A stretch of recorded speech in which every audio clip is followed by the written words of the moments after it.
Hi hello welcome back to my channel trending updates. నా channel కనుక first time చూస్తున్నట్టయితే like చేయండి, share చేయండి, సబ్స్క్రైబ్ చేయండి. పక్కన ఉన్న బెల్ ఐకాన్ని ట్యాప్ చేయడం మాత్రం మర్చిపోకండి. ఇక టాపిక్లోకి వెళ్ళినట్టయితే టాలీవుడ్ స్టార్ హీరోయిన్ సమంత గురించి ప్రత్యేకంగా చెప్పాల్సిన పని లేదు.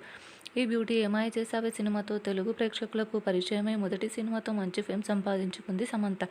ఇక తర్వాత అక్కినేని నాగ చైతన్యను ప్రేమించి పెళ్లి చేసుకొని మనస్పర్ధాల కారణంగా విడిపోయిన విషయం తెలిసిందే.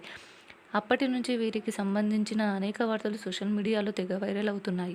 మరీ ముఖ్యంగా సమంతకు సంబంధించిన ఏదో ఒక న్యూస్ సోషల్ మీడియాలో ట్రెండ్ అవుతూనే ఉంటుంది. అయితే గతంలో సమంతకు ప్రీతంకు ఎఫ్ఐఆర్ ఉందంటూ ఓ వార్త నెట్టింట్లో తెగ వైరల్ అయిన విషయం తెలిసిందే. దీంతో కొన్ని రోజుల పాటు ప్రీతం సమంతకు దూరంగానే ఉన్నాడు.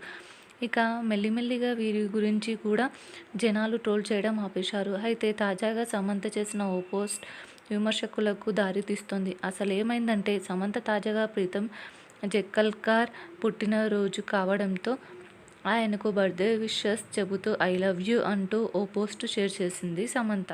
హ్యాపీ బర్త్డే బేబీ బాయ్, నీతో పాటు నువ్వు ఉన్న ప్రపంచమంతా కూడా అద్భుతంగా ఉంటుంది. God bless you, I love you అంటూ రాసుకొచ్చింది సమంత. దీంతో నాగచైతన్య ఫ్యాన్స్ సమంత ఏంటి విషెస్ చెప్పాలి కానీ లవ్ యూ అని చెప్పింది అంటే సమంత మళ్ళీ ప్రేమలో పడిందా, అప్పటిదే కంటిన్యూ చేస్తుందా అని నెగిటివ్గా కామెంట్ చేస్తున్నారు. ఇక ఇది చూసిన ఆమె ఫ్యాన్స్ ఎవరికైనా ఐ లవ్ యూ అని చెప్పవచ్చని, అది కేవలం ప్రేమికులు మాత్రమే చెప్పుకునే పదం కాదు అంటూ కామెంట్లు చేస్తున్నారు. మరిన్ని ఇంట్రెస్టింగ్ అప్డేట్స్ కోసం నా ఛానల్ని లైక్ చేయండి, షేర్ చేయండి, సబ్స్క్రైబ్ చేయండి. పక్కన ఉన్న బెల్ ఐకాన్ని ట్యాప్ చేయడం మాత్రం మర్చిపోకండి.